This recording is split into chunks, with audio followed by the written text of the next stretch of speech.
pre-workout essentials, similar cupboard.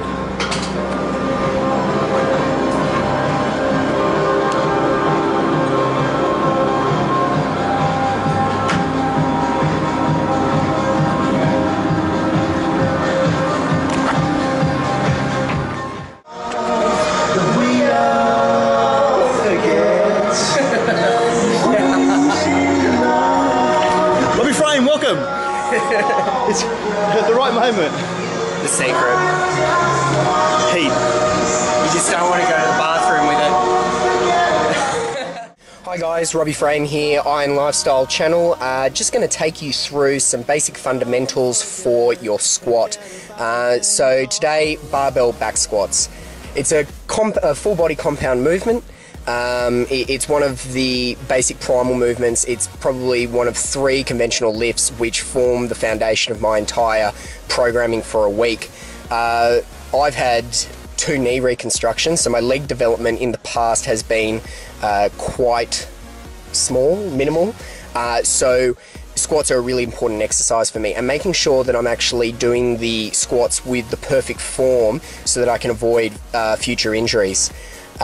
So just taking you through a couple of fundamentals. In terms of the setup, I find that squats is all about posture, it's all about technique, focusing less on the weight and more about your posture and your setup.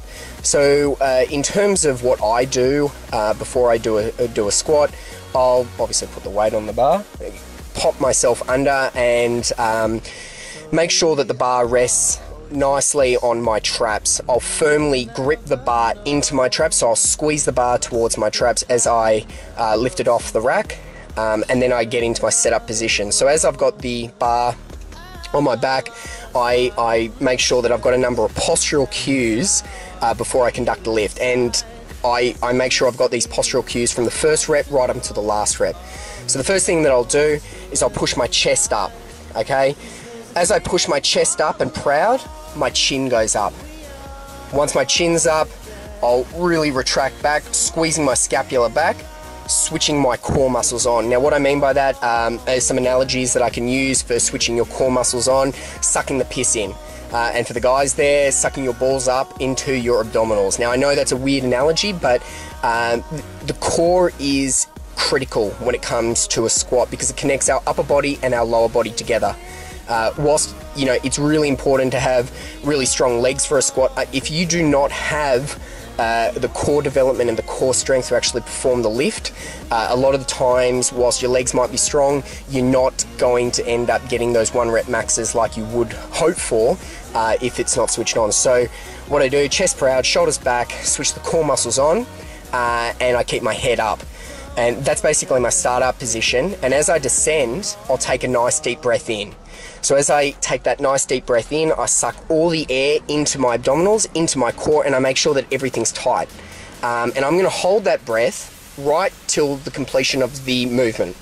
So I'm not going to breathe out until I actually complete the movement and finish the concentric phase. So what I'll do, take a nice deep breath in, slow and controlled descent. Now what I do is I try and place all my weight into my heels.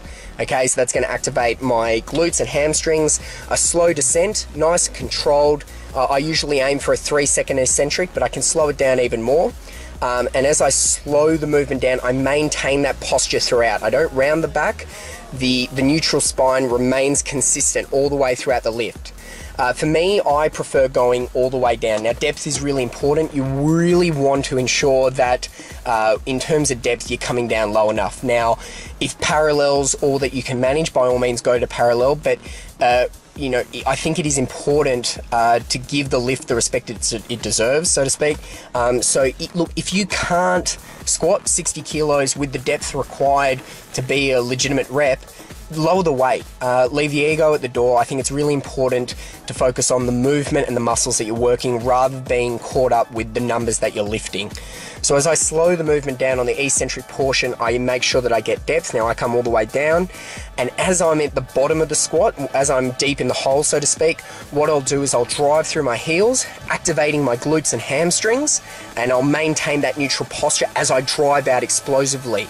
Quite often, if I'm really struggling, I'll front load my quads because I'm compromising for my weak hamstrings, and that's something that I need to work on. But driving through the glutes, driving through your hamstrings, and maintaining that nice strong posture throughout.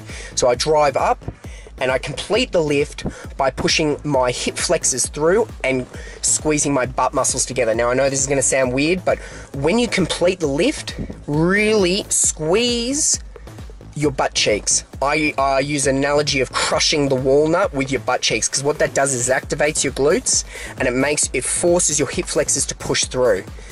So crushing the walnut as you complete the lift, and it is only as I crush the walnut, so to speak, that I actually breathe out. So throughout that whole entire process, I've held my breath, making sure that I've got pressure throughout my body and I've remained nice and compact.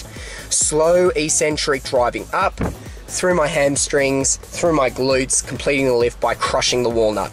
And that's rep 1. One thing to keep in mind, whilst there's a lot of postural cues and a lot of things that I mentioned there, one thing that I make sure of is that I've got that set up even when I'm fatigued. I make sure my chest is proud, shoulders back, chin up, eyes on the horizon, and I make sure that my core is switched on at all times, because the last thing that I can afford is for my form to go out, to have something like 180 kilos on my back, and if at any point I release my abdominals, I'm putting my spine in a compromised position and I'm opening myself up for injury. So irrespective of what weight you choose at any point during your session, really focus on those postural cues and making sure that your technique is spot on. So I mean, that's essentially the squat in a nutshell. At the moment I'm going through a fat training program, and that's not describing my body composition at the moment, but rather... I was going to say, you actually described something else. There's body, there's training, and then there's girth size. Girth size, yeah. So at the moment, FAT stands for Power Hypertrophy Adaptive Training, and basically the whole premise behind it is...